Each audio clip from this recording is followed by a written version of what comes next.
इसी भट्ट के बहनोई जावेद भट्ट को लाहौर केनाल रोड पर कत्ल कर दिया गया। अभी उनका नमाज जनाजा अदा किया गया। क्या पाकिस्तान में कानून खत्म हो चुका है? हमारी फैमिली पे हमला हुआ है, हमारा भाई मर्डर हुआ है। मार्केटों के लोगों के मसाइल हल करते थे। इनके साथ बहुत ज्यादती की गई है।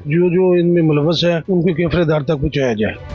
अस्सलाम वालेकुम नाज़रीन, उर्दू पॉइंट के साथ मैं हूँ आपका मेज़बान औसाफ अली। हाल गुज़िश्ता दिन इसी भट्ट के बहनोई जावेद भट्ट को लाहौर केनाल रोड पर कत्ल कर दिया गया। उनके दो साहबजादों हैदर और हमजा से मेरी उनके घर पे मुलाकात हुई। तकरीबन आधा घंटा मुलाकात हुई, जिसमें उनका कहना था कि उनके वालिद साहब एक नहायत ही शरीफुन नफ्स इंसान थे और वो इन सारे मामलात से दूर रहते थे। उनका कहना था कि हमारे वालिद साहब लाहौर ओरिएंट ट्रेन पे सफ़र करते थे। मतलब अगर उन्हें किसी किस्म का कोई खौफ खतर होता या वो किसी भी चीज़ से रिलेट करते तो वो इन चीज़ों से दूर रहते। और इस वाक़े के 2 दिन पहले 30 अगस्त के दिन वो लाहौर से इस्लामाबाद फैसल मोहर की बस पे गए अकेले वापस आए। और उनका कहना था कि हमारे वालिद के नाम पे एक असला भी नहीं है, एक बंदूक भी उनके नाम पे नहीं रजिस्टर्ड है, ना हमारा कोई बॉडी गार्ड है, ना कोई सिक्योरिटी गार्ड है, ना कोई ड्राइवर है।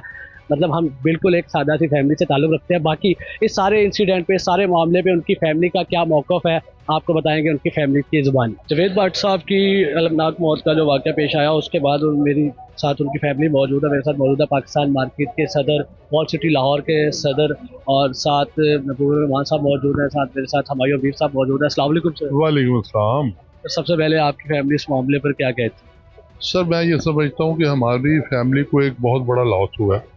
उनके बच्चे यतीम हो गए, हमारा भाई चले गया। हम ये समझते हैं कि वो शहादत का उसको दर्जा है। ये बेकसूर जब कोई किसी का मर्डर करता है तो वो इंतहाई अल्लाह ताला को भी नापसंद है फिर।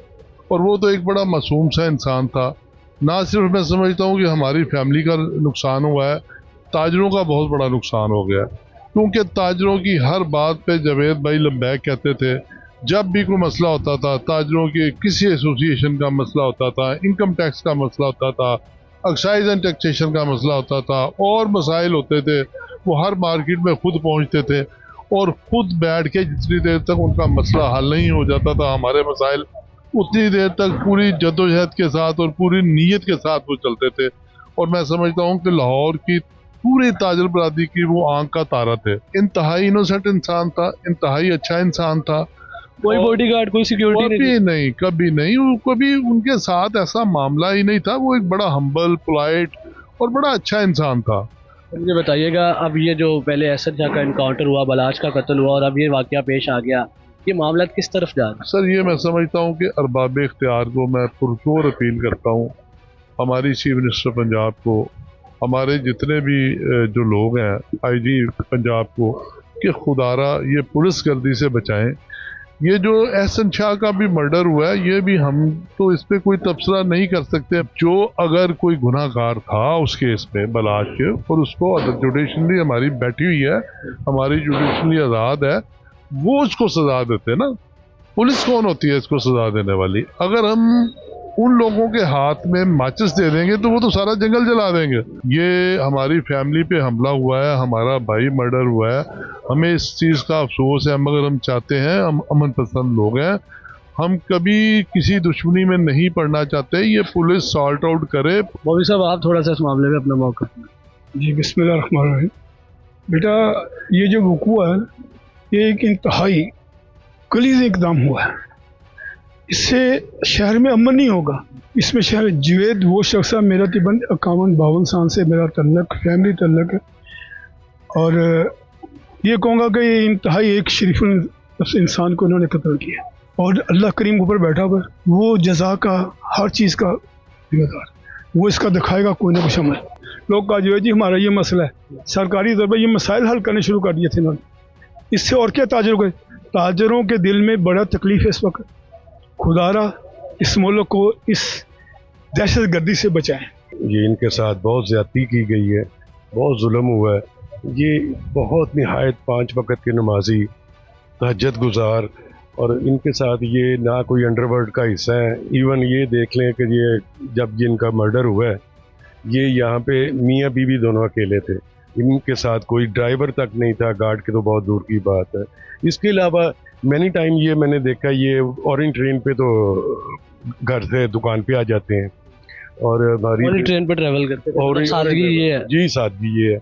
और इसके अलावा ये हमारे ब्रांथ रोड के बहुत ज़्यादा, आप किसी से ताजर से पूछ लें, ये उनके मसाइल हल करते थे फी सबीलिल्लाह। ये उसको सवाब का समझ के ये काम करते थे। तो इनके साथ जो जुल्म हुआ है वो मैं कहता हूँ ये नहीं होना चाहिए था। जुवेद बड़सों के साथ मेरा 20 साल पुराना दरीन तल्लुकात थे।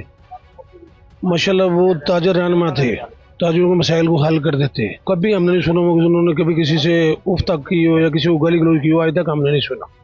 इतने शुफर नफ्स इंसान थे। तो ये जिसने भी ये किया है ये बहुत बड़ी ज्यादती और बड़ा जुल्म है। हम ताजर जो हैं इसकी भरपूर मजम्मत करते हैं और हुकूमत पंजाब से अपील करते हैं कि जो जो इनमें मुलवस है उनको कैफरेदार तक पहुँचाया जाए, उनको कड़ी से कड़ी सजा दी जाए। क्यों उनका किसी मामले से तल्लीक हुई नहीं था, वो ताजर थे, ताजरों के मसाइल हल करते थे। पूरा लाहौर उनको जानता है, यहाँ तक कि वज़ीर आज़म तक उनको जानते थे। शहबाज शरीफ साहब, पीछे हमने प्रोग्राम किया था तो उन्होंने उनको जुवेर बड़सों को स्टेज पे बुलाया था, आप मेरे पास आए, मेरे पास आके बात करें कि देखो इतना इतना वो पॉपुलर थे ताजरों के अंदर। बहुत लगता है शहबाज शरीफ साहब या मरीम नवाज साहिबा जो वज़ीर आला को इंसाफ देंगे इस मामले में? इंशाल्लाह उनको चाहिए कि वो एक्शन लें। उनके वो सपोर्टर थे, सब सारी दुनिया जानती है। पिछले इलेक्शन हुए सारे वो फ्रंट मैन वही होते थे हमेशा। जब भी हुआ है इलेक्शन के मामला हुए, इंतखाबात हुए, हमारे लाहौर की चैम्बर की सरगर्मी हुई है, ताजरों को कोई भी लाहौर के जितने भी ताजर थे सबको इकट्ठा करने में उनका फाल करदार था। मेन बंदे वही थे जुवेर बड़सों। अल्लाह ताला उनके दर्जात को बुलंद करे और इन जालिमों को कैफियत करदार तक पहुँचाएं जिन्होंने ये काम किया है।